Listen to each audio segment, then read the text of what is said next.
Salut à tous, j'espère que vous allez bien, c'est Florent, bienvenue sur Scan Training pour cette nouvelle vidéo. Et aujourd'hui, j'ai décidé de faire la vidéo la plus cliché de la musculation, à savoir de tester mon max au développé couché. Tester son max au développé couché, c'est vraiment pas quelque chose que je vais recommander pour les pratiquants de musculation classique, à savoir qui cherchent juste à prendre du muscle et à pas forcément augmenter leur force pure, on va dire, sur une seule répétition. La dernière fois que j'avais testé mon max au développé couché, et c'était même la seule fois au final, c'était en 2017 et j'avais fait 87,5 kg pour à peu près 63 kg de poids de corps. J'étais un peu plus dans une période force où je cherchais vraiment à augmenter mes performances. Et la semaine dernière, après quelques semaines sur du plus lourd, on va dire, au développé couché, j'ai choisi de faire un max pour vous faire cette vidéo et pour pouvoir parler de ce sujet là maintenant. La première chose que je voulais aborder quand on parle de max, c'est vraiment le fait de le préparer et de ne pas le faire au hasard. Alors pour le coup, c'est pas forcément le conseil que j'ai appliqué puisque j'ai fait ce max plus pour cette vidéo, plutôt qu'en suivant une programmation stricte et progressive, mais de manière générale, un max, ça se prépare et ça ne s'improvise pas. Il faut savoir que vous allez travailler au maximum de vos capacités sur une seule répétition et que donc ça présente certains risques au niveau articulaire, au niveau tendineux, au niveau musculaire bien sûr. Donc il faut renforcer le corps, mais surtout s'assurer que le mouvement soit le plus parfait possible. Puisque la moindre erreur technique,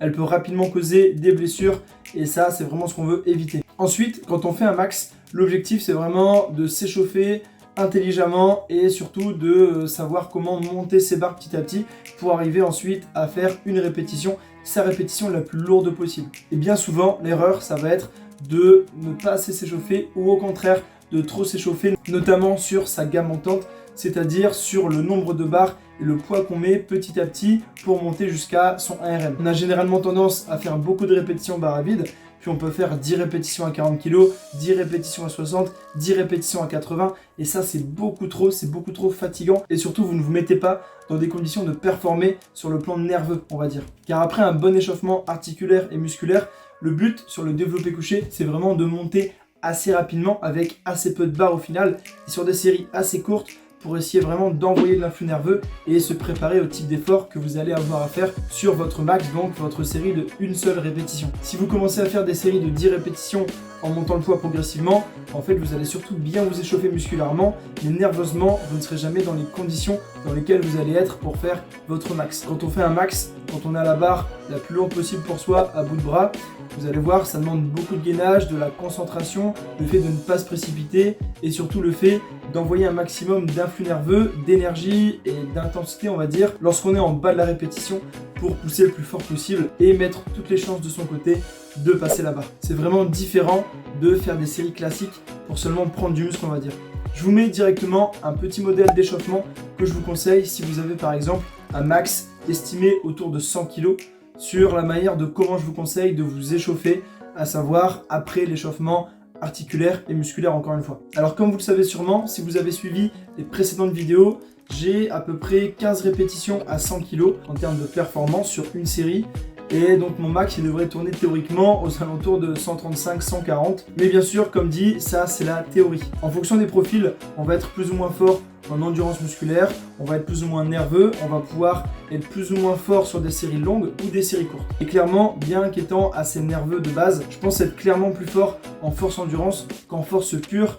Et du moins je m'entraîne en force endurance, donc c'est normal que je sois plus fort sur des séries un peu plus longues que des séries très courtes où il y a beaucoup plus de charge. Je suis donc moins habitué à mettre lourd qu'à faire beaucoup de répétitions, on va dire, pour faire simple. Donc ce genre d'équivalence que vous pouvez retrouver par exemple sur la table de Berger, je vous mets juste ici, elle est à prendre avec des pincettes et encore une fois c'est pas du tout une valeur absolue. Rappelez-vous toujours que la musculation, c'est pas une science exacte et qu'il y a beaucoup de facteurs personnels à prendre en compte. Donc je me suis échauffé tranquillement, barre à vide, à 50, à 80, à 100 kg et j'ai fait ma première barre à 120 kg. Et là, je voyais que ça passait assez bien. Donc j'ai augmenté directement à 130 kg et je vous mets directement la vidéo.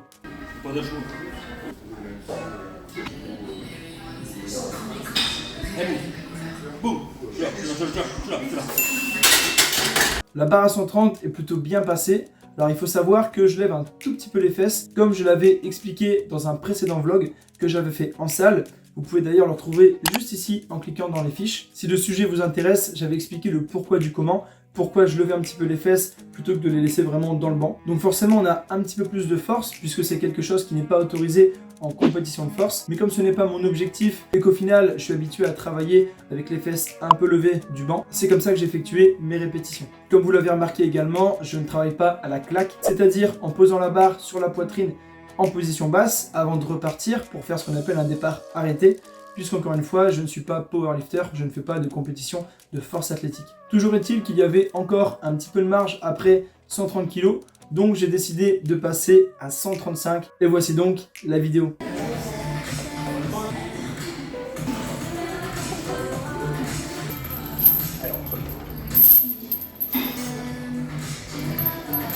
Allez, tu l'as. Elle monte. Allez. Voilà. 135 qui passe donc dans la difficulté avec une belle difficulté sur la fin du mouvement, sur ce qu'on appelle le verrouillage, le passage des triceps.